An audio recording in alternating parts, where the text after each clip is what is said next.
What is up, everybody? Welcome back to the channel. Hope you guys all had a great Easter yesterday and had a good Easter weekend. I did plan on making a few videos yesterday, but I was out all day with my family, with my girlfriend's family, so I was not by my computer at all. So the videos I was going to make yesterday, I'm going to make today. Um, so stay tuned. I think I'm going to triple upload today, so you guys will have three videos today. Obviously, today, or this video, is the mock draft video. And, with the draft coming up at the end of the month, we only have a few more mock drafts left. So as I kind of get closer and closer to the draft, I'm going to try to be more pinpoint accurate with my picks. Not necessarily picking who I want to go where. I'm going to be picking kind of what I'm hearing, what the reports are, everything like that. So, um, if you don't want to miss any more of my videos today, or any more of my mock draft videos, or my videos rest of the month, make sure to subscribe. We're on the road to 100, hoping to hit that the night of the draft. Also, speaking of the draft, April 27th is going to be the first round of the draft. I will be live streaming it on YouTube, so come by, check it out. Come say what's up. I'll be giving you guys my live reactions and everything to all the picks, the trades, the craziness, all of that type of stuff. So if you're interested, make sure to check it out there. But without further ado, let's go ahead and get into the mock draft. So I will say before this mock draft, um, I did I did move some guys around a little bit, based on kind of I think what some of the team representatives are kind of saying about the draft. Maybe I kind of misunderstood the way it was going. I kind of had a higher grade on some of these people, but maybe these guys are pushed back later in the first round, or maybe even in the second round. So you'll kind of see. I think you'll kind of see what I mean. And then obviously some guys are moved up as well. So without further ado, I think the top two still stays the same. C.J. Stroud to the Panthers, Bryce Young to the Texans. I would say that's pretty locked in. Either of those guys in that order. I would venture to say C.J. 1, Bryce 2. Would not be surprised if it was Bryce 1, CJ 2, but 1 and 2 seems to be where those two guys are going to go.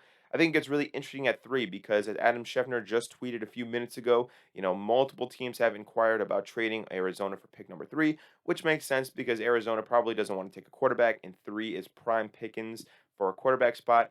There seems to be 4 quarterbacks that this draft class really likes. That is obviously C.J. Bryce, Will Levis, and Anthony Richardson. So, with the top two teams taking quarterbacks and team number 4, the Colts, taking a quarterback, would not surprise me at all if Arizona traded down to another quarterback needy team and quarterbacks go with the first 4 picks.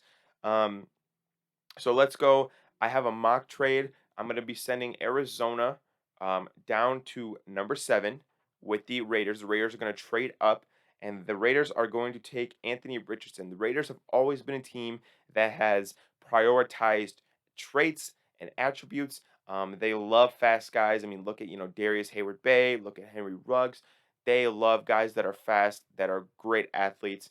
I don't think the long-term plan at quarterback is Jimmy G, but Jimmy G is at least solid enough to give you a year, assuming he stays healthy. And Anthony Richardson, I think, needs that year to develop. At the worst, Jimmy G is a veteran guy who could teach, Anthony Richardson how to conduct himself, which is what I think he needs, right? So that's number 3. And then number 4, um, the fourth quarterback off the board, Will Levis. The Colts, they just need a quarterback bad. Right now, I think all they got is like Gardner Minshew. So they're not going to want to go into the year just that, obviously. And, Will Levis, kind of same thing I was saying with Jimmy G, can sit behind Gardner for a little bit. The Colts aren't going to win the Super Bowl this year, but it's really about getting him ready for the future, right? So then that leaves Seattle with number 5, and I think this is best case scenario for the Seahawks.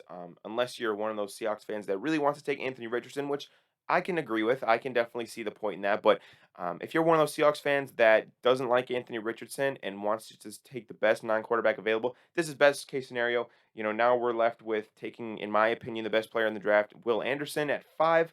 And I think that's what the Seahawks would do in that situation. I don't think they would pass up Will Anderson and let him fall to Detroit at number 6. Speaking of Detroit at number 6, I think they go with Devon Witherspoon, the corner from Illinois.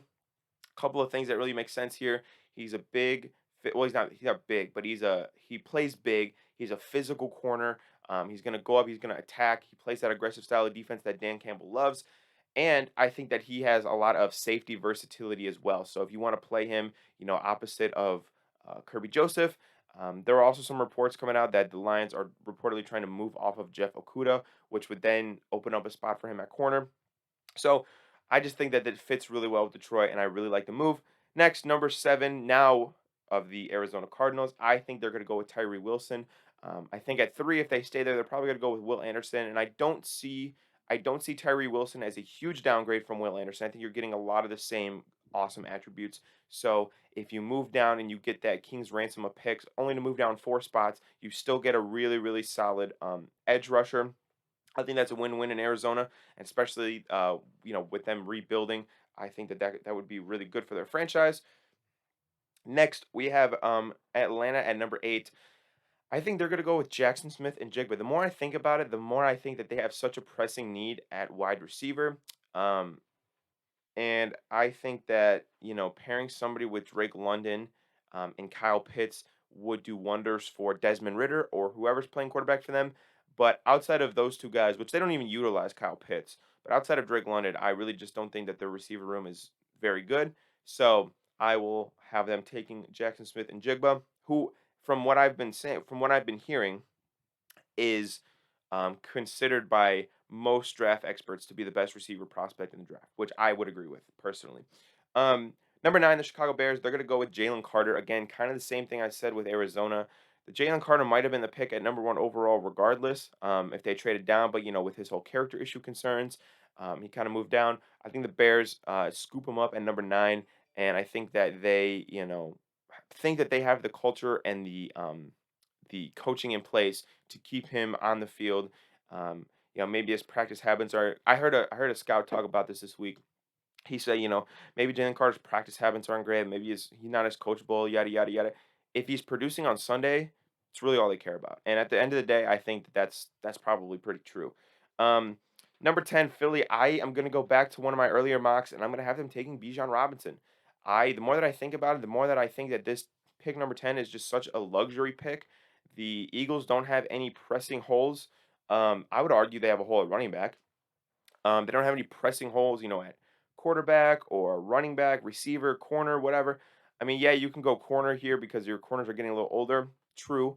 But at the end of the day, I mean, when in this regime, in this Jalen Hurts era of Eagles football, are you going to have a top 10 pick? Probably never. God forbid he gets hurt. Probably never, right? Um, so I think that you have to take who is, in my opinion, one of the top 2 or 3 best players in this draft at a position you're not very good at. I like Bijan Robinson. Now I understand the argument of taking a running back top 10. I think it's okay to take a running back high in the draft. I just don't think you should give him a big second contract. I mean, you think the Giants regret? Do you think the Giants, when Saquon stay healthy, regret taking him number 2? That's probably a bit high. You think the Cowboys regret taking Zeke 4th overall for those first 3 4 years? Probably not. I mean, he was a beast. So I'll take Bijan at 10. I know you guys are gonna probably scream at me in the comments, but I just like that pick, and I think that it's something that the Eagles could do to set themselves up very well after losing Miles Sanders in free agency. Number 11, I think the Tennessee Titans, they need Christian Gonzalez. They're gonna go with a corner here. Don't be surprised if the Titans trade up to 3 to take Will Levis. Again, that Southern kid would fit well in Tennessee, I think. But I just think that, they're gonna go pretty much best player available here, go Christian Gonzalez, playmaking corner. Didn't really work out with Caleb Farley, although there's still time, but I think that Mike Vrabel, again, if he's one thing, he's a defensive guy. You're gonna want to have to defend the guys in your division, like whoever the Colts take, Trevor Lawrence, whoever the Texans take. Um, so I think that getting stocking up on defense is probably good for the Titans. Number 12, the Texans. Speaking of the Texans, they're going to go with, again, receiver. This time it's going to be Quentin Johnson, the big body receiver out of TCU, keeping him in the state of Texas. Again, I'm very confident in the 2 and 12 quarterback receiver combo for the Texans. Get some young studs in there, hopefully to build your franchise around for many years. Um, Next, 13. I have the Jets taking Peter Skoronski. The more time that passes, the less likely I think it is that the Jets give up pick 13 for Aaron Rodgers. So, with that pick, you got to use that pick to help Aaron Rodgers, right? This is going to be a guy who can play opposite of Mekhi Becton, or in the case of Mekhi Becton getting hurt again, could replace Mekhi Becton and protect Aaron Rodgers. You can never have enough offensive line depth. God forbid any injuries happen. You could totally derail your season. Peter Skoronski, I think, is versatile enough to play in at guard if you need him to, with, maybe play him opposite Elijah Vera Tucker. Regardless, he can play good offensive line football. He can keep Aaron Rodgers upright, and I think that's what's most important for the Jets. Um, Next, at number 14, New England. I have New England Patriots taking Zay Flowers. Now, that's a bit higher than I've been having him mocked, and I think that 14 is a bit high for Zay Flowers, but from all accounts, I've heard that the Patriots really, really like Zay Flowers. And it makes sense. It makes sense that they like a guy who can stretch the field, who can, be dynamic down the field, everything like that. But I just have heard a lot of reports of the Patriots, taking a top 30 visit with him, and they're doing this, whatever. I think Zay Flowers at 14 makes the Patriots very happy. Next, for number 15, Green Bay Packers. I think Brian Branch out of Alabama. I just still think they need a safety, and to me that makes a lot of sense of what they're going to do. Now, are they in a position to maybe draft an offensive lineman? Yes, that would make sense. But I think that for right now, their most pressing need is probably in the defensive backfield outside of Alexander and everything like that. So next, at number 16, we have Washington Commanders. I'm going to go with Paris Johnson, the tackle from Ohio State. Whoever's playing quarterback for them, whether it's Sam Howell, whether it's Jacoby Brissett, they need to keep him upright. Their offensive line last year was really bad. And I think Paris Johnson can come in and solidify one of the edges, keep those guys upright. And, in a division where you have Micah Parsons, where you have Kayvon Thibodeau, where you have the Eagles' dominant pass rush, I think offensive line is very, very important. And I think that it's something that the Commanders need to prioritize in the middle of the draft, right here at 16. So let's go to number 17 with Pittsburgh.